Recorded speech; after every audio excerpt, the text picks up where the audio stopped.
On a tous 1 million d'idées par jour et le problème c'est que quand on sait pas coder, ça peut vite devenir frustrant de ne pas pouvoir concrétiser ses idées à travers un site web ou une application par exemple. La semaine dernière, je vous ai parlé d'une application sur laquelle j'étais en train de bosser en ce moment pour analyser et augmenter sa productivité, et comme elle est toujours en cours de développement, j'ai créé un site web pour que les gens puissent d'une part découvrir un peu l'application et en plus s'inscrire en tant que bêta-testeur s'ils veulent tester l'application en avant-première. Mais comme le développement web c'est pas trop ma spécialité pour l'instant, et en plus de ça j'avais pas vraiment le temps de développer une page web, vous allez voir que j'ai un peu déjoué le système et j'ai réussi à créer cette page là en même pas 1 heure sans écrire une seule ligne de code. Du coup dans cette vidéo je vais vous montrer étape par étape comment j'ai fait et vous verrez qu'à la fin de cette vidéo vous serez capable de publier votre premier site web sans rien y connaître à la programmation. Quand on a un projet en tête, que ce soit une application, une nouvelle plateforme ou même se lancer en freelance, l'élément clé du succès, c'est de trouver des clients. Bah oui, parce qu'une application, elle a beau être parfaite, sans bug, avec un design incroyable, si personne ne l'utilise, ça peut pas devenir un business rentable. Alors pour trouver des clients, il y a plein de solutions, et on pourrait en parler des heures. Mais la solution la plus simple et rapide à mettre en place, c'est une page d'accueil, un site web qu'on appelle souvent une landing page, et qui permet d'expliquer comme ça en un claquement de doigts ce que vous faites, ou alors les fonctionnalités et surtout l'utilité de votre application. Et le but, c'est que cette page-là, elle arrive à convertir des visiteurs en clients. Alors clients, ça peut vouloir tout dire, ça peut être tout simplement des utilisateurs qui téléchargent votre application, ou même des gens qui s'abonnent à votre service, ou tout simplement des prospects qui vous demandent un devis si vous êtes freelance par exemple. Donc cette vidéo, elle va être découpée en 3 parties. Dans la première partie, je vais vous expliquer un peu comment structurer une landing page. Dans la deuxième partie, on va essayer de voir sur un cas concret comment est-ce que moi j'aurais fait. Et dans la troisième partie, je vais vous montrer comment j'ai créé le site web pour l'application Records. Bon, avant qu'on rentre dans le vif du sujet, si jamais vous aimez ce contenu, ce genre de format, n'hésitez pas à mettre un gros pouce bleu et un commentaire, ça aide pour le référencement, ça fait connaître la chaîne et du coup ça me soutient dans mon travail. Donc mettez un gros pouce bleu, un commentaire et c'est parti.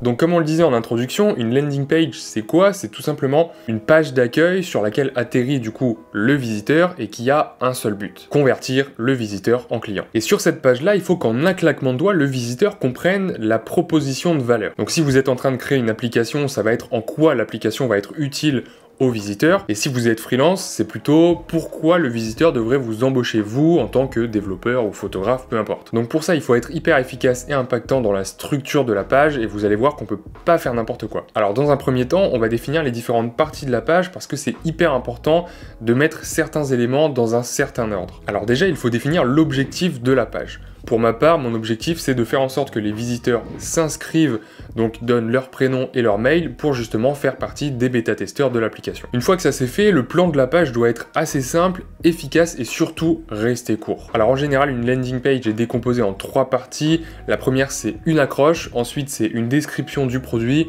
ou des bénéfices de votre application ou de ce que vous proposez. Et ensuite, c'est un appel à l'action. On va voir juste après en quoi ça consiste. Alors pour l'accroche, petite astuce, en général, le plus efficace, c'est d'utiliser une image avec par-dessus du texte, mais l'image de préférence doit être au format héros. Le format héros, c'est quoi? C'est tout simplement une image qui prend toute la largeur de la page web, ce qui fait d'une part que c'est plus captivant et en plus de ça c'est responsive, ça veut dire que l'image va s'adapter aussi bien sur les smartphones que sur les grands écrans. Donc par-dessus cette image il faut ajouter 2 choses. La première des choses c'est une phrase d'accroche ou un titre, mais en tout cas il faut que ce soit catchy, il faut que ça captive l'attention de l'utilisateur. Moi dans mon cas par exemple ce sera la phrase d'accroche « Reprenez le contrôle de vos habitudes ». Alors on peut prendre d'autres exemples, je suis allé voir le site de Sleep Cycle qui est une application qui permet de traquer son sommeil et sur leur site il y a marqué Wake up easy with Sleep Cycle. Donc en gros, réveillez-vous facilement. Donc ça vraiment c'est la phrase d'accroche qu'on va mettre en gros en premier en haut de la page. Et dernier exemple que j'aime beaucoup aussi et que je trouve hyper efficace, surtout en ce moment, c'est possible grâce aux autres. On comprend tout de suite qu'il y a un lien avec le confinement, ce qu'on est en train de vivre en ce moment, et là tout de suite on se dit ah bah tiens, je sais que c'est très compliqué de voyager en ce moment, mais grâce à Airbnb, apparemment, je peux le faire. Donc là, j'ai envie d'en savoir plus sur le site. Ensuite, on va ajouter une petite description qui va décrire un peu le produit ou le service. Alors moi, par exemple, ce sera créer, mesurer et analyser vos habitudes avec Records, votre nouvel assistant personnel. Bon, du coup, je suis allé comparer d'autres sites d'applications. Sur Freeletics, par exemple, ils ont ajouté donc une success story directement après et la description qui explique en fait le but de l'application qui est la suivante. Entraînez-vous où et quand vous voulez. C'est cela que vous offre votre coach 100% personnalisé. Donc là, on voit encore que c'est hyper impactant, mais ça décrit déjà un peu plus l'application. Et là, en fait, une fois que vous avez captivé l'attention du visiteur, il aura envie de scroller et d'en savoir un peu plus, et c'est à ce moment-là qu'on va vraiment décrire l'application ou le service. Et en général, pour faire ça, ce qui est bien, c'est d'ajouter en fait une liste des bénéfices que ça apporte, qu'apporte l'application. C'est bien d'utiliser des bullet points, donc des listes à points, hein, mais il faut pas trop non plus en abuser. Ce qui est bien en général, c'est d'utiliser 3 points importants qui sont vraiment les 3 points clés de l'application ou du service. Et d'ailleurs, petit conseil, si jamais vous avez beaucoup de choses à dire, ce qui peut être intéressant, c'est chaque point en fait de le décomposer en 2 parties. Une phrase, voire même un mot d'accroche hyper impactant, ou alors un logo, et ensuite la description. Ce qui fait que pour chaque point en fait, le visiteur pourra directement comprendre en un clin d'œil grâce au logo ou au petit titre, voire le mot-clé, quelle est la fonctionnalité justement que vous êtes en train de présenter. Et après, si justement ça l'intéresse, il peut aller plus en détail en lisant par exemple la description qui est en dessous. Et pour finir, en bas de la page, on ajoute l'appel à l'action. Donc l'appel à l'action, en fait, c'est le moment où vous allez demander au visiteur d'effectuer une action, un appel à l'action. Donc moi, mon but, je le rappelle, hein, c'est que les visiteurs me donnent leur mail pour que je puisse les recontacter une fois que l'application est en version bêta. Donc là, ce que je peux faire, c'est tout simplement ajouter un formulaire d'inscription avec le prénom et l'email et un bouton valider. Et petit conseil pour cet appel à l'action, il faut que l'utilisateur comprenne qu'il va recevoir quelque chose plutôt qu'il ait l'impression de donner. Alors je m'explique. Si par exemple dans le bouton du formulaire j'avais mis « Donnez-moi votre email », là ça pose problème parce que le visiteur il a l'impression qu'on va lui prendre quelque chose. Mais lui il a rien demandé, lui il veut juste obtenir de la valeur. Donc dans mon cas ce que je peux faire c'est remplacer ce bouton là par un bouton « Télécharger l'application gratuitement ». Là on sent en fait que c'est quelque chose qu'on donne aux visiteurs et tout de suite ça va convertir beaucoup plus, c'est-à-dire qu'il y a beaucoup plus de personnes qui vont donner leur email. Alors d'autres exemples, hein, en fonction de ce que vous proposez sur la page, ça pourrait être recevez notre produit, téléchargez notre application, mais il faut vraiment que ce soit quelque chose que vous donniez aux visiteurs de la page. Bref, maintenant je vais vous montrer étape par étape comment j'ai créé le site de l'application Records, qui est donc l'application sur laquelle je suis en train de bosser en ce moment. Mais avant ça, laissez-moi 2 petites secondes pour vous parler du partenaire grâce à qui j'ai pu faire cette vidéo. Hostinger, c'est l'un des plus gros hébergeurs web du monde, et justement ils m'ont contacté et ils m'ont proposé de faire cette vidéo en collaboration avec eux. Comme ça j'ai pu tester leur service et puis héberger le site de l'application Records sur leur serveur. Et franchement, je vais être honnête avec vous, il y a un truc qui m'a frappé, c'est la simplicité d'utilisation. Alors comme vous le savez, je suis pas un spécialiste en développement web et la configuration des serveurs, mais c'est un truc qui m'a toujours paniqué. Mais là avec Hostinger, en quelques clics, j'avais mon nom de domaine de réservé, mon hébergement de configuré et j'ai pu hyper facilement rediriger mon nom de domaine vers l'outil que j'étais en train d'utiliser et dont je vais vous parler juste après. Parce que justement avec Hostinger, comme avec tous les hébergeurs web, hein, vous pouvez créer votre propre site web avec du HTML, CSS, etc., et mettre vos fichiers sur le serveur, mais vous pouvez aussi utiliser des outils externes qui vous permettent de créer votre site et ensuite de rediriger le nom de domaine vers l'outil externe. Moi, ce que j'aime beaucoup avec Hostinger, c'est l'espace administrateur. Il est hyper intuitif, on n'a pas besoin de chercher partout pendant des heures quand on veut configurer le DNS, le machin, tel ou tel truc. Là, j'ai pu trouver hyper facilement, bon, parce que le site, il est en français d'une part, mais en plus, ils ont un service client par chat ou par téléphone en français. Donc ça, franchement, je vous avoue que c'est quand même hyper rassurant parce que dans le passé, je me suis déjà retrouvé plusieurs fois à casser mon site et à être complètement en panique parce que c'était en plein après-midi et du coup il fallait se dépêcher pour réagir. Donc voilà, si vous cherchez un hébergeur facile à utiliser et franchement à des prix hyper concurrentiels, vous pouvez aller voir dans la description, je vous ai mis un lien direct vers le site. Et en plus, ils ont été cool, ils nous ont donné une réduction supplémentaire grâce au code DEVLIBRE. Encore une fois, toutes les infos sont dans la description.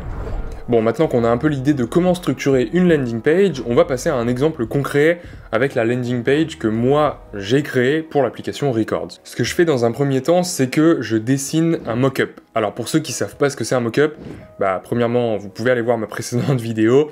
Sinon, c'est juste en gros un brouillon du site ou de l'application, c'est juste un truc qu'on dessine avec un stylo sur une feuille blanche. Et ça, c'est pratique parce que ça permet d'économiser du temps une fois qu'on se lance dans le développement ou dans la création du site web en général. Donc je fais ça et on se retrouve juste après.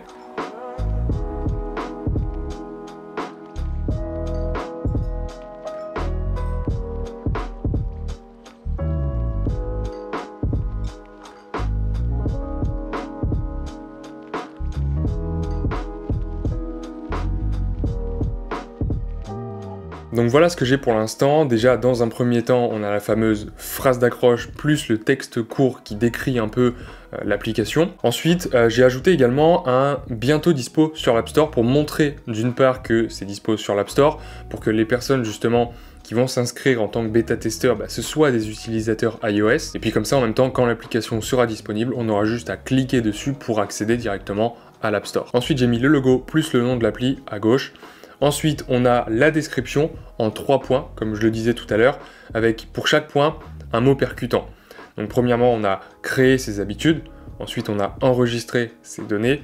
Et ensuite analyser avec à chaque fois un mot-clé et une toute petite description de ce que c'est. Et puis en plus, là j'ai mis des images comme des graphiques, ou en tout cas des choses qui sont visuellement attractives. Et ensuite du coup j'ai l'appel à l'action, donc ça c'est le formulaire classique pour s'inscrire en tant que bêta-testeur. Et ce que j'ai fait aussi, c'est que je me suis dit que les personnes en fait qui avaient la flemme de scroller jusqu'en bas, parce que oui ça arrive, notre temps d'attention sur un téléphone il est hyper court, du coup il faut que les visiteurs puissent en un clic accéder au formulaire d'inscription. Donc ce que j'ai fait, c'est que j'ai mis un header, donc une en-tête tout en haut du site avec le nom du site parce que j'ai pas encore vraiment de logo et le bouton qui permet de scroller directement jusqu'au formulaire. Bon, maintenant on va pouvoir passer au développement de l'application. Et pourquoi je mets développement entre guillemets? Tout simplement parce qu'on ne va pas coder le site web. Alors c'est une remarque qu'on m'a déjà faite plusieurs fois en commentaire, surtout par les haters je pense. On m'a dit ouais tu fais genre t'es développeur alors que t'as même pas développé ton site web tout seul, machin, truc. Mais frérot, je suis développeur iOS, pas web. Alors oui, avec les compétences que j'ai en HTML, CSS et JavaScript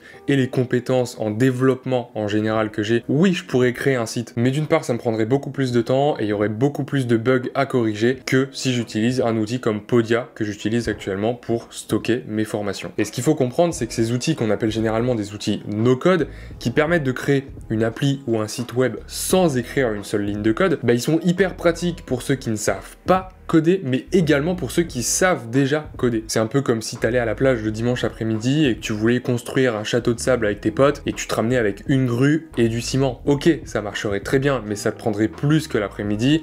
Donc je pense que ce serait pas la méthode la plus efficace. Du coup, pour des petits projets comme une landing page, un site personnel ou un CV, des fois c'est plus efficace, c'est plus rentable d'utiliser des outils no-code comme WordPress, Wix ou encore celui que je vais utiliser maintenant que de passer une semaine à développer soi-même le site. Alors du coup, moi l'outil que j'ai utilisé, il s'appelle Carrd, tout simplement parce qu'il me permettait de faire tout ce que j'avais envie de faire pour cette landing page, et en plus de ça, il est vraiment pas cher. Je crois que c'est genre 12 € à l'année, mais il existe plein d'autres outils, donc il faut vraiment étudier les capacités de ces outils-là, étudier leur prix aussi, et voir quel est le plus adapté à vos besoins.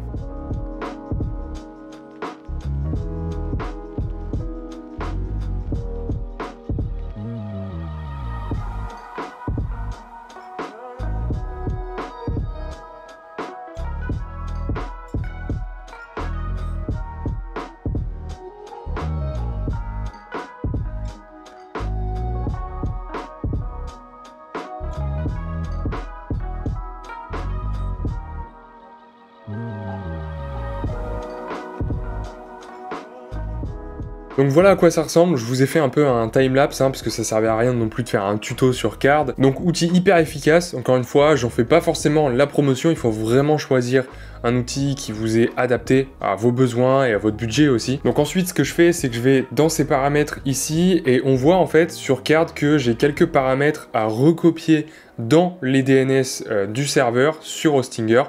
Donc là il suffit tout simplement que j'aille sur Hostinger, je vais dans ces paramètres là, et en fait on voit que tous les paramètres qui sont indiqués sur Carrd, on peut facilement les recopier ici dans les paramètres DNS sur Hostinger, et une fois que ça c'est fait, là j'attends à peu près 1 heure à mon avis, et ce sera directement configuré sur mon nom de domaine, et le nom de domaine va rediriger vers mon site sur Carrd. Donc voilà, hyper facile, hyper intuitif. Moi encore une fois qui aime vraiment pas la configuration des serveurs, là ça m'a pris, allez quoi, 30 minutes à tout casser pour tout configurer, et 1 heure après, le temps que ça se mette en place, c'était déjà prêt. Donc encore une fois, si vous avez besoin d'un hébergeur performant, facile à utiliser et vraiment pas cher, n'hésitez pas à aller voir dans la description sur Hostinger. J'espère que ce format de vidéo vous plaît, n'hésitez pas à me le dire dans les commentaires, à lâcher encore une fois un gros pouce bleu, ça fait toujours plaisir. Dites-moi également ce que je pourrais faire dans les prochaines vidéos, donnez-moi des idées de challenge comme ça, c'est toujours hyper motivant de se challenger sur des défis d'application, de site web ou d'apprendre des nouveaux langages. En tout cas, merci à ceux qui sont toujours là, vous pouvez aller checker une de mes autres vidéos en cliquant juste ici,